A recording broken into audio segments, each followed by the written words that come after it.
Olá pessoal, bem-vindos a mais uma aula aqui no nosso canal da Universidade da Elétrica. Essa aula é dedicada à montagem de uma instalação elétrica. Eu vou estabelecer para vocês nessa aula o passo a passo para você que é eletricista, eletrotécnico, para você que é engenheiro eletricista, engenheiro civil, quer entender por onde a gente faz a montagem, qual o passo a passo para montar uma instalação elétrica conforme a NBR 5410 de 2008. Na sequência, vocês vão observar o passo a passo. 23 minutos, vocês vão entender como que se monta uma instalação elétrica. É importante nós observarmos que uma instalação elétrica ela tem um elemento fundamental. Esse elemento fundamental é o quadro de distribuição. O quadro de distribuição é por onde toda a instalação elétrica deve passar. E existem vários modelos de quadros elétricos que eu vou estar apresentando para vocês no slide a seguir. Então, o quadro elétrico é aquele ponto onde concentra toda a parte elétrica, passa por ali. Outro ponto que eu gosto de definir é a carga de uso específico. As cargas de uso específico, você que é eletricista, deve ter um circuito dedicado para ela. O que é uma carga de uso específico? A gente pode considerar uma carga de uso específico aquela carga cuja corrente é superior a 10 amperes. Né? Exemplo de cargas de uso específico. O chuveiro tem que ter um circuito para ele, secadora de louças, torneira elétrica, sistema de aquecimento, sistema de ar-condicionado. Né? Então, é toda aquela carga que tem uma corrente superior a 10 amperes. Isso é importante na hora de você fazer a montagem da sua instalação elétrica. Outro ponto importante é o circuito terminal. Circuito terminal é aquele circuito em que a carga elétrica é conectada, onde sua carga está conectada. E o disjuntor geral? Muito importante e deve estar dentro do seu quadro de distribuição, dentro da residência. O disjuntor geral, ele permite interromper toda a instalação elétrica residencial e sua utilização é fundamental e muito importante. Aqui eu tenho os modelos de quadros elétricos. Então, eu tenho esse primeiro modelo, esse outro modelo, né? Esse modelo aqui e esse modelo. Esse modelo é um quadro metálico, aqui são modelos diferenciados, aqui é um modelo comum, muito encontrado. Então, vai depender, o modelo vai depender da capacidade de circuitos da sua instalação, você vai escolher um modelo de quadro, um tamanho adequado, pode ser um quadro metálico, um quadro de PVC, né? Isso tudo vai depender do tamanho e, né, do custo que você pretende, né, arcar para fazer essa instalação.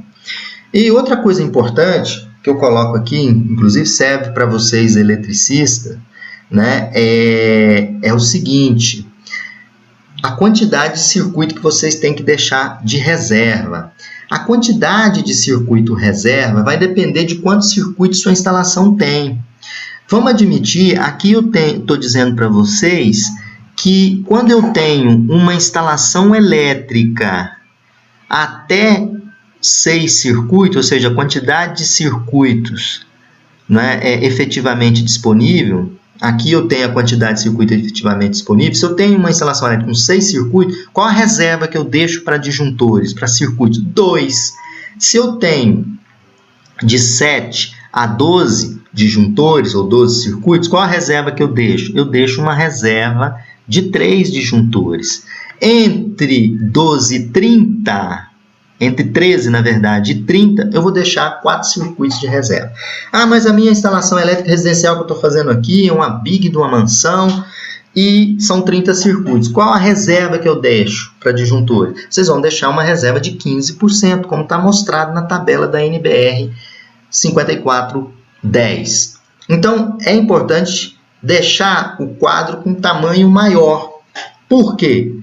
Porque você tem que deixar espaço para expansão de futuros circuitos. Isso é a flexibilidade no projeto, né, e na ampliação de sua instalação elétrica. Então, sigam aqui esse quadrinho da NBR 5410. Bom, outro ponto importante que não pode faltar na sua instalação elétrica é o dispositivo à corrente diferencial. que é o DR. O dispositivo a corrente diferencial, seu uso é obrigatório desde 1997.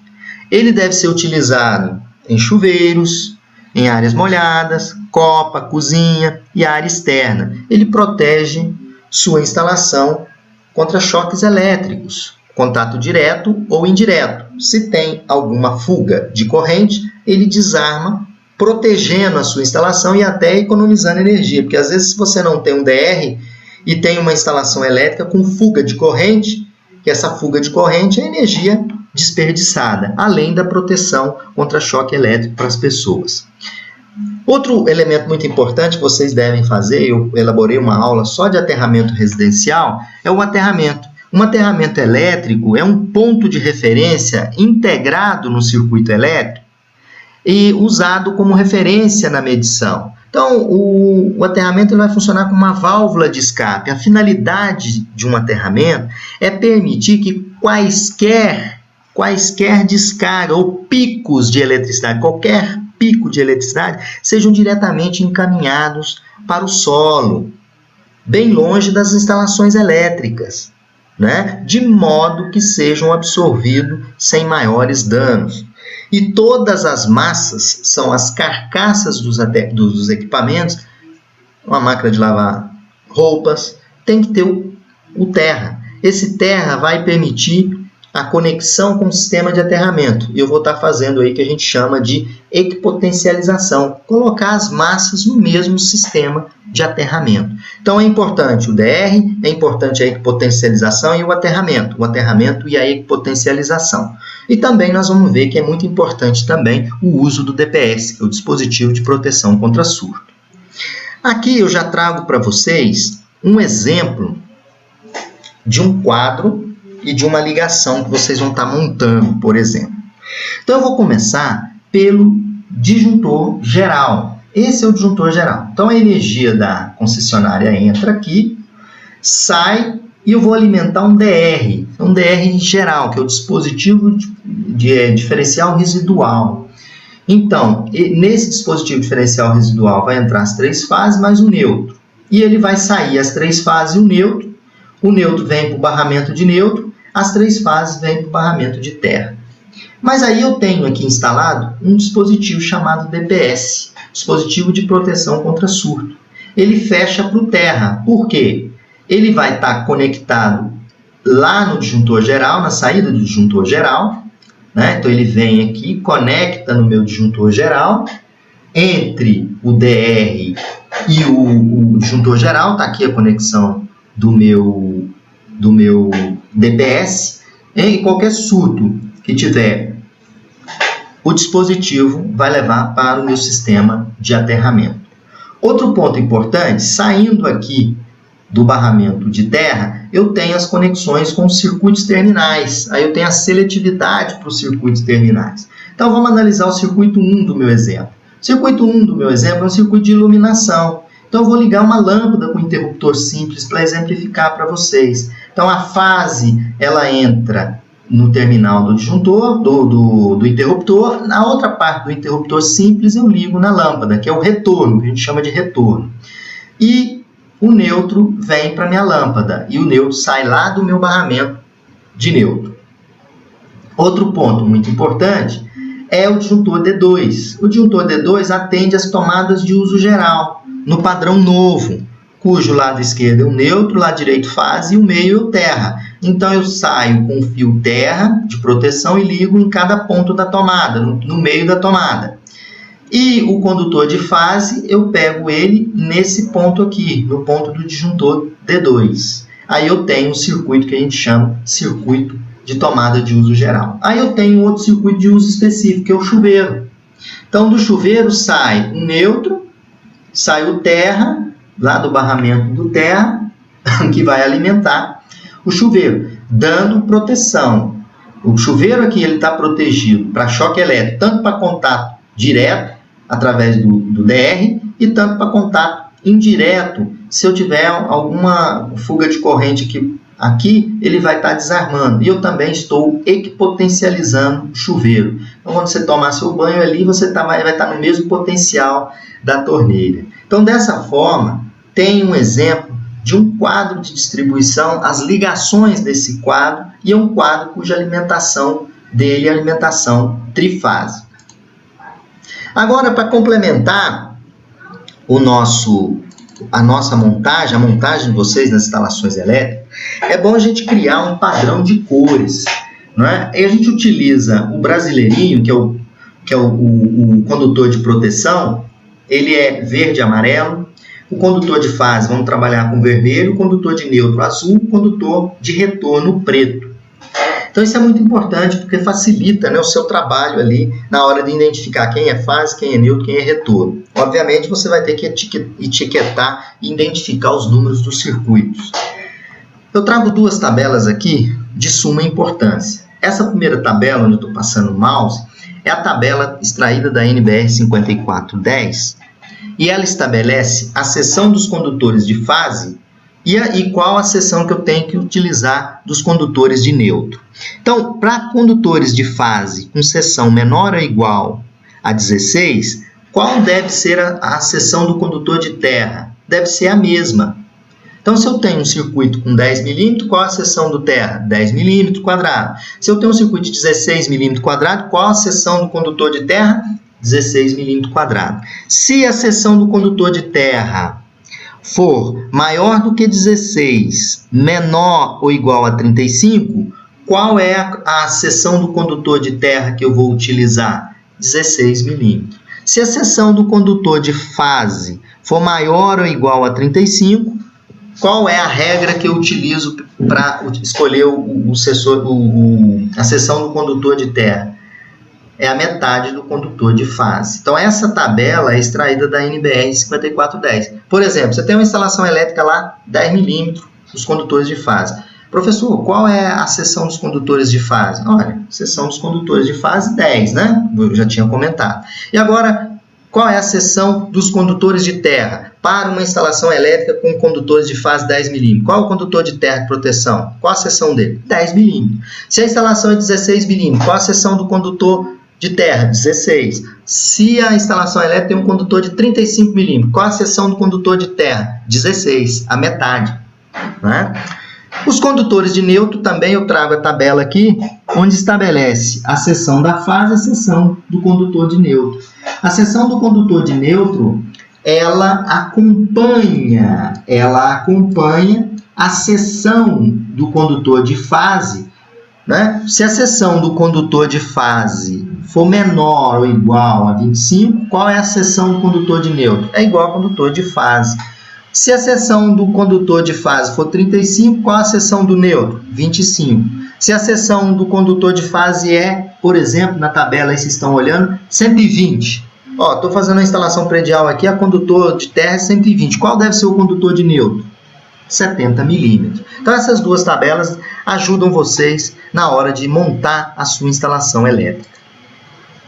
Aqui eu tenho um outro quadro elétrico, né? Esse quadro elétrico já é um quadro elétrico bifásico que usa os barramentos costelinha, que o pessoal já chama muito de costelinha, que é esse barramento mais extenso, né? E nesse exemplo aqui eu tenho o condutor, tenho um barramento de terra, de neutro, tem aqui o barramento de terra. Tem o meu DTM, que é o disjuntor termomagnético geral, aí desce um barramento estendido aqui, outro barramento estendido, e eles vão alimentar os meus circuitos terminais. E eu tenho o meu DPS. Meu DPS é ligado aqui na entrada, aterrando toda a descarga, a sobretensão que existir na linha. Então, aqui eu tenho uma forma diferente de construir, né, e de montar esse quadro. Podem observar que não tem disjuntor DR geral. Eu tenho um disjuntor DR, que é o IDR, né, que é o interruptor diferencial residual, que é a mesma coisa do dispositivo DR, né? Ele é individualizado. Aqui é um circuito que tem o dispositivo DR. Então, essa é outra forma de montar, né, de fazer a sua instalação elétrica. Aqui eu tenho um exemplo de um quadro. Esse é um exemplo de um quadro montado. Não é? O que está faltando aqui, eu trouxe essa informação, ele está faltando o quê? está faltando o disjuntor DPS, que não foi colocado. Aqui eu tenho os circuitos terminais, tem aqui o meu disjuntor geral, tem meu DR. Entre o disjuntor geral e o DR está faltando aqui o meu DPS, né, pessoal? Bom, falando um pouco do DPS, que ele é colocado no quadro de distribuição, o DPS sendo colocado no quadro de distribuição, o DPS é classe 2. Vocês compram um DPS classe 2. E tem o DPS classe 3. Aí eu tenho um descritivo aqui muito importante, que o emprego do DPS classe 3, pessoal, ele vai depender muito do usuário. Né? É uma decisão tomada pelo usuário. Não, eu quero colocar DPS classe 3 apenas no meu computador. Tudo bem, é a opção dele. Mas o DPS classe 2 é importante vocês, já na lista de materiais, solicitar a compra do DPS classe 3. Então, aqui um exemplo, né, que eu tenho que ter esse DPS classe 2 no meu quadro.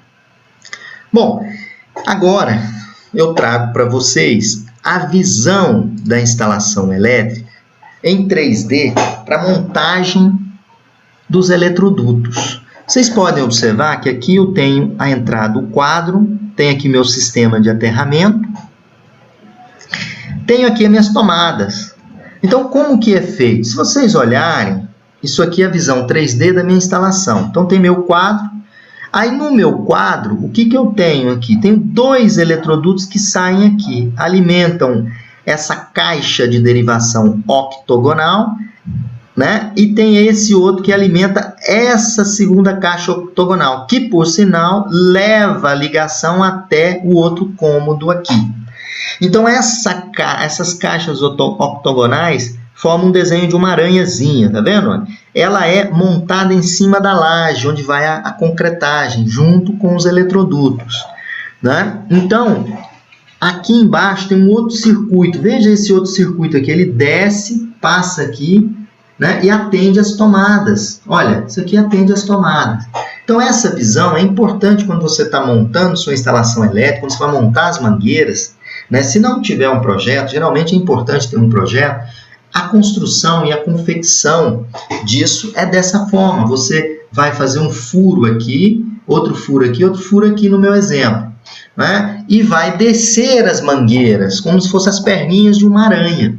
Aqui, da mesma forma, vocês podem observar aqui. Então, eu tenho a parede quebrada, desce na minha caixa de derivação octogonal e aqui vai alimentar as minhas tomadas. Né? Então, essa é uma visão em 3D para vocês terem a interpretação de como é feita essa instalação. Da mesma forma aqui, mostrando na visão aqui do meu eletroduto. O meu eletroduto vem do quadro, alimenta a caixa, né? E aqui vai alimentando, levando as derivações ou levando os circuitos para aqueles cômodos. Ah, o circuito 2 é a copa está lá na frente. Então, as derivações vêm por aqui. Aqui eu trago um outro exemplo, já em 3D, com a parede seccionada, né, com a parede quebrada, para que vocês tenham uma outra visão mais ampliada. Onde aqui vocês têm a caixa octogonal, uma caixa ligada em outra.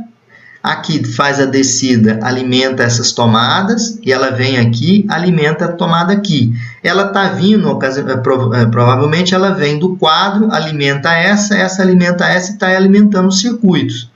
Né? Então, eu tenho uma caixa octogonal, 4x4 aqui.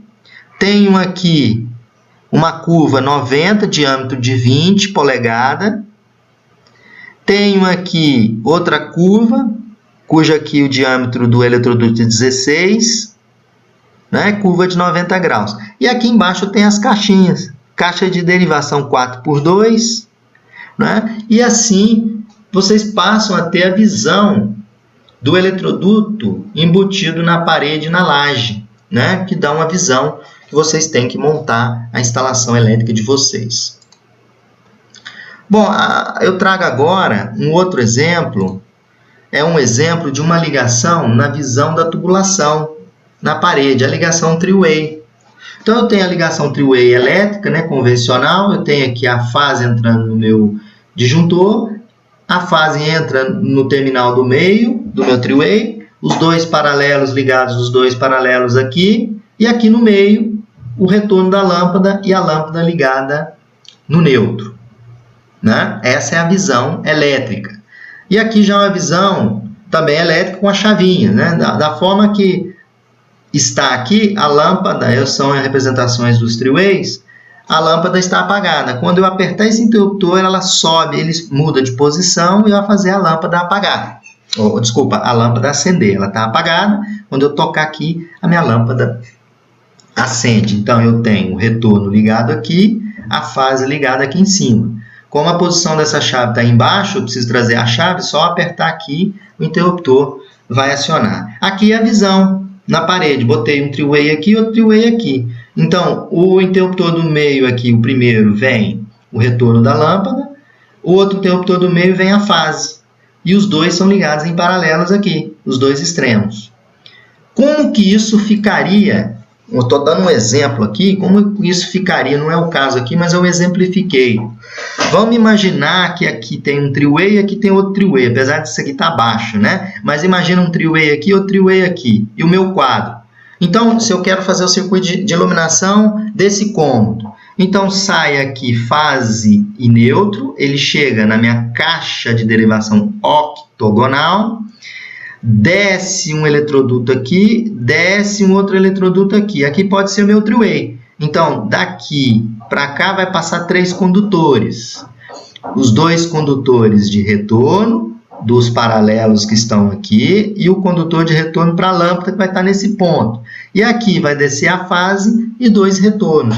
Então, veja bem, quando você vai colocando muito three-way, tem que ter interligação entre esses interruptores. E aqui vai mostrar a visão. Aqui está o quadro, aqui é a minha caixa, né? Minha caixa onde eu vou estar ligando meu interruptor, por exemplo. Aqui uma outra visão também da parede quebrada com os eletrodutos dentro, ó, vindo do meu quadro, olha. Aí alimenta a tomada da geladeira e assim sucessivamente. Essa visão 3D da tubulação ajuda vocês na hora de confeccionar, de quebrar a parede lá para montar corretamente a instalação elétrica de vocês. E aqui já é um exemplo bem prático daquelas aranhazinhas, né, que eu falo que são as perninhas das aranhas, né? Vocês têm aqui uma caixa de derivação octogonal aqui, outra aqui na frente e as tubulações descendo. Olha, que vem do meu quadro está aqui, por exemplo, ela sobe aqui e sai alimentando os outros cômodos, olha, com os tentáculozinhos, né? Isso aqui todo, por cima, vai ser concretado, né? E a fiação vai passar por aqui, a fiação vai vir pela parte de cima, descendo para a parede, como eu tinha mostrado anteriormente para vocês. Então, aqui é como fazer as conexões das caixas de derivação em cima da laje e a visão de vocês. E assim a gente finaliza essa aula.